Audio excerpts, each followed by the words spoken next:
Kau izinkan sesuatu terjadi. Ku percaya semua untuk kebaikanku.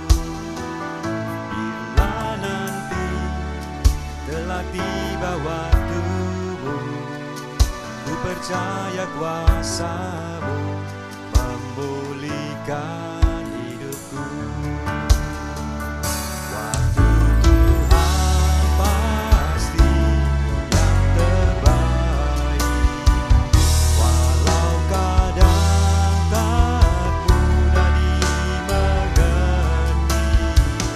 Lewati cobaan, ku tetap percaya waktu Tuhan pasti yang terbaik.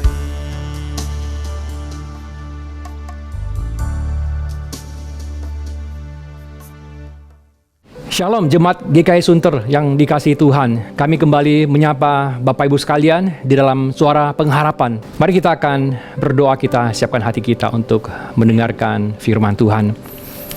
Bapa di surga, Tuhan, kami datang ke hadapan Engkau. Tuhan kami yang Maha Kuasa, Tuhan kami yang mengasihi kami, Tuhan kami yang tahu yang terbaik bagi kami, Tuhan kami yang campur tangan dalam kehidupan kami.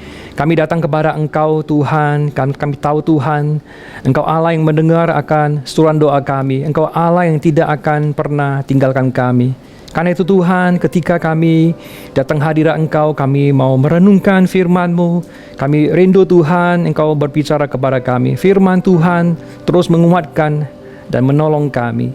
Kami menyerahkan waktu ini ke dalam tangan Tuhan, kiranya Tuhan yang sertai kami Bapa. Dalam nama Tuhan Yesus Kristus kami berdoa.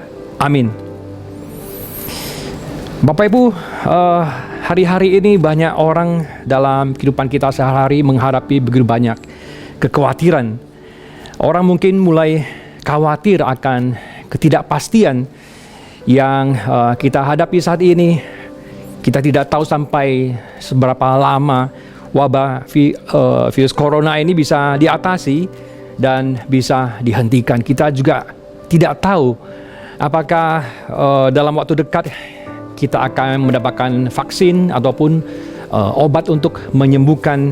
Dan mungkin juga ada orang yang mulai mengkhawatirkan dampak-dampak ekonomi ataupun dampak-dampak sosial yang diakibatkan daripada wabah virus corona ini. Mungkin orang juga mulai khawatir akan masa depan mereka, masa depan pekerjaan, masa depan usaha, masa depan pendidikan anak-anak, ataupun masa depan bangsa dan negara kita Indonesia ini.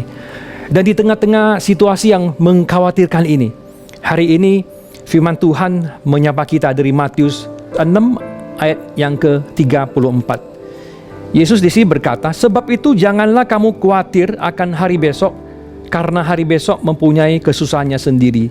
Kesusahan sehari cukuplah untuk sehari."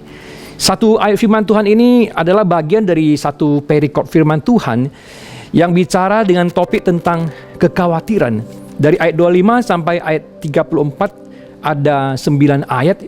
Yesus pakai ayat-ayat ini untuk menjelaskan atau memberikan argumentasi kenapa kita tidak perlu khawatir di dalam menjalani kehidupan kita. Tapi hari ini saya hanya mau kita fokus kepada dua kata ini yang ada di ayat 34, yaitu kata jangan khawatir. Mengapa demikian Bapak Ibu? Pertama, tentu karena keterbatasan waktu. Kedua, saya percaya kita sudah tidak asing dengan ayat-ayat yang sebelumnya. Yang ketiga adalah saya mau kita fokus kepada bobot daripada perkataan ini. Bobot dari perkataan jangan khawatir ini. Bobot daripada suatu perkataan tidak tergantung panjang atau pendeknya perkataan tersebut, tapi tergantung kepada siapa yang mengatakannya. Misalnya contohnya jika saat ini tiba-tiba saya adakan press conference gitu, dan saya katakan, Bapak Ibu rakyat Indonesia tidak usah khawatir bahwa tidak lama wabah virus corona ini akan kita atasi dan kita akan temukan obatnya dan bahkan kita bisa dapatkan vaksinnya. Ketika saya mengatakan hal ini ya dalam sebuah press conference, maka seberapa banyak orang yang akan percaya akan perkataan saya? Tapi itu akan berbeda ketika yang mengatakan perkataan ini adalah misalnya oleh Menteri Kesehatan kita, atau bahkan Presiden yang mengatakan hal ini, atau bahkan pimpinan daripada WHO yang melakukan press conference meyakinkan kita bahwa kita akan segera bisa mengatasi wabah virus corona ini. Siapa yang mengatakan perkataan itu akan menentukan bobot dari perkataan tersebut.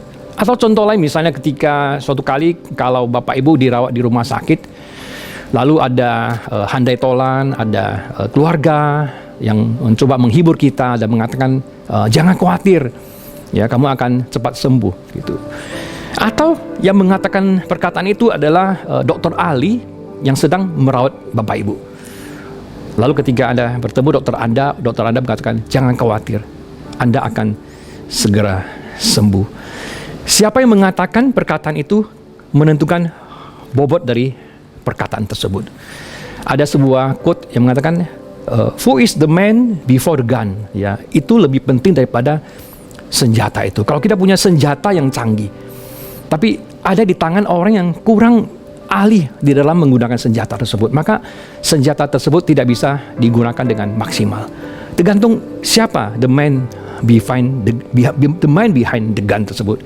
Atau misalnya ada seorang yang menjual obat penumbuh rambut, tapi dia sendiri tidak punya banyak rambut di kepalanya. Maka apakah ada orang yang percaya ketika dia dengan panjang lebar menjelaskan manfaat daripada obat penumbuh rambut tersebut? Siapa yang mengatakan perkataan itu menentukan bobot daripada perkataan tersebut. Nah, di tengah kekhawatiran kita saat ini, firman Tuhan tadi menyapa kita. Yesus berkata, jangan khawatir. Perkataan jangan khawatir itu bisa dipakai siapa saja, bisa diucapkan siapa saja dengan berbagai latar belakang orang. Sehingga kadang-kadang kata-kata itu bisa menjadi kata-kata yang klise gitu, ya. Kata yang sekedar basa-basi. Mungkin kita akan merespon dengan, ya Anda tidak alami yang saya alami. Anda tidak alami penderitaan yang saya alami. Anda tidak alami kesulitan yang saya alami. Anda tidak alami pergumulan yang saya alami. Anda mudah mengatakan itu karena Anda tidak mengalami itu. Nah, kenapa bisa demikian Bapak Ibu? Karena memang kita manusia terbatas. Kadang kita mau untuk membantu, belum tentu kita bisa mampu membantu. Kadang kita hanya bisa sekedar mengucapkan kata-kata hiburan, jangan khawatir. Kadang ada orang yang mampu membantu, belum tentu dia mau membantu. Sehingga kadang kita hanya bisa sekedar basa-basi memberikan kata penghiburan, jangan khawatir. Tapi hari ini yang mengatakan perkataan itu adalah Tuhan kita, Yesus Kristus. Dia adalah Tuhan itu sendiri. Dia adalah pencipta langit dan bumi. Tidak ada yang ada tanpa terlebih dahulu Tuhan yang menciptakan. Tuhan menciptakan dari yang tidak ada menjadi ada. Dia adalah Tuhan yang maha kuasa. Dia berkuasa atas hidup dan mati kita. Bahkan satu helai rambut pun tidak akan jatuh ke lantai tanpa seizin Bapa di surga. Tidak ada satu virus pun yang bisa menjangkiti kita tanpa seizin Bapa di surga. Dia bukan hanya Tuhan yang mampu, Tuhan yang maha kuasa, tapi dia Tuhan yang mau mengasihi kita, menolong kita. Dia adalah Allah yang mengasihi kita. Dia bukan Tuhan yang jauh di sana di atas di surga, tapi dia adalah Tuhan yang telah berinkarnasi datang ke dunia ini. Dia adalah Tuhan yang sudah berada bersama-sama dengan kita.